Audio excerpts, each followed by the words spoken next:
Salut tout le monde, j'espère que vous allez bien depuis votre position. Moi, je viens de rentrer. Malgré la fatigue, j'ai envie de vous raconter un petit peu une partie de ma journée. Pourquoi nous, les femmes, on est aussi mauvaises? Pourquoi est-ce qu'on est aussi méchantes? Pourquoi est-ce qu'on est aussi dures, on est aussi bizarres? Je savais qu'on était des êtres bizarres, mais j'ignorais à quel point, en fait. Pourquoi cette rivalité entre femmes? Même une personne que tu n'as jamais vue de toute ta vie, que tu ne connais ni d'Adam ni d'Ève, même par téléphone, tu sens qu'elles se sentent en compétition ou en rivalité. Non, mais sérieux, hein? Pourquoi cette rivalité entre femmes? Gratuitement comme ça. Cette méchanceté entre femmes. C'est dû à quoi? J'ai envie de comprendre en fait. Quelqu'un a peut-être une explication. Je vais vous dire.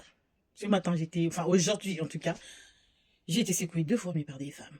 Pour un rien en plus. Je courais après un train ce matin, donc j'arrive à la gare de chez moi. Surprise, les travaux. Donc, ils sont en train de rénover le parking. Ils ont mis des barrières un peu partout, mais ils ont laissé une grande ouverture. Et la fille polie que je suis, je me suis dit, je vais demander donc à la dame de la SNCF qui était juste à ma droite, assise dans sa voiture de société, là, j'ai dit, bonjour madame, excusez-moi, je peux? J'ai juste voulu faire la fille normale en fait. Après, elle me fait, non, c'est fermé. D'un air agressif. J'ai dit, oh, ok. Je risque de rater mon train, comment je vais faire? Le temps d'aller chercher un parking à des milliers de kilomètres, comment je vais faire? Je tourne ma tête à ma gauche, je vois qu'il y a un monsieur de la SNCF aussi qui me dit, mais madame, allez-y, allez-y. Parce qu'il y a une autre voiture derrière moi.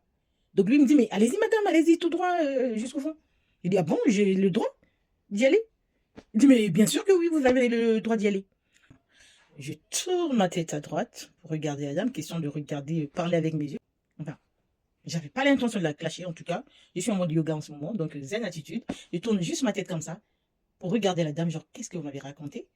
Et j'ai fait, mais, elle baisse la tête comme ça, elle se gratte la tête. Ma dame a des poux sur la tête comme par hasard. Je suis passée, je suis allée m'égarer.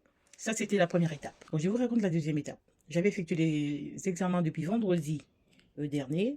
J'avais donc demandé de recevoir mes résultats par Internet, parce que le laboratoire se situe à environ 1 heure de chez moi.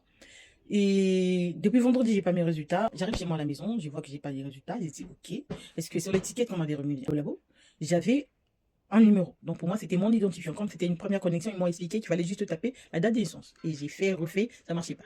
Et je me suis dit, bah, avant qu'il me ferme, il faut que je rappelle. Donc j'appelle, je tombe sur une dame, elle me dit, ah oui, mais nous on pensait que vous alliez repasser au labo pour récupérer vos résultats.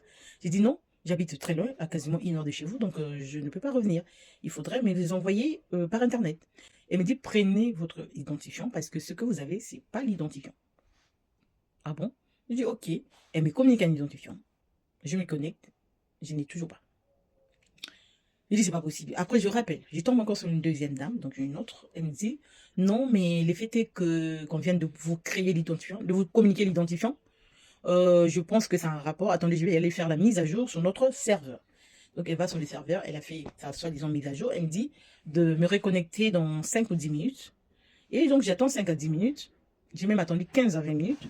Je suis allée me connecter, j'ai pas eu accès à mes résultats. Donc toujours pas d'accès. J'essaie, je réessaye, il n'y a toujours pas d'accès. Je rappelle, je tombe sur une troisième. La troisième, elle me dit, mais on a déjà fait la mise à jour, madame, je peux rien faire. Je dis, mais madame, on m'a expliqué qu'on est en train de mettre mes résultats dans votre serveur, parce que ça n'a pas été fait depuis le premier jour. Et là, je pense qu'il y a un souci. Est-ce que vous ne pouvez pas m'envoyer par mail? Elle a commencé à s'enflammer. Madame, je suis en train de vous dire. Et on sent, excusez-moi, on sent la racaille derrière le pot du fil, en fait. On sent vraiment que c'est... Bon, bref. Elle commençait. J'ai dit, non, madame, moi, je ne peux pas revenir. Là, il est 4 heures. Mais si je prends la voiture pour venir avec toute la volonté du monde, je ne vais pas vous trouver. Vous serez en train de fermer. Et vous allez me dire, vous êtes fermé. Et moi, j'en ai besoin pour demain. Qu'est-ce qu'on fait? La dame a commencé à râler. Madame, écoutez-moi. J'ai dit, mais écoutez-moi, madame, faites une exception. Envoyez-moi par mail. Elle me dit, c'est pas possible. Elle raccroche. Elle raccroche. Là, elle fait, allô, allô, allô, allô. Elle appuie sur le bouton. Je rappelle pour la 4e fois. Je tombe sur un monsieur. Je réexplique le problème. Le monsieur me dit, mais revenez, j'explique. Non, je ne peux pas. Voilà mes raisons. Le monsieur me dit, d'accord, madame, exceptionnellement, je vous envoie par mail. Le monsieur m'a envoyé par mail. J'avais juste envie de l'épouser. Sauf que je suis déjà mariée.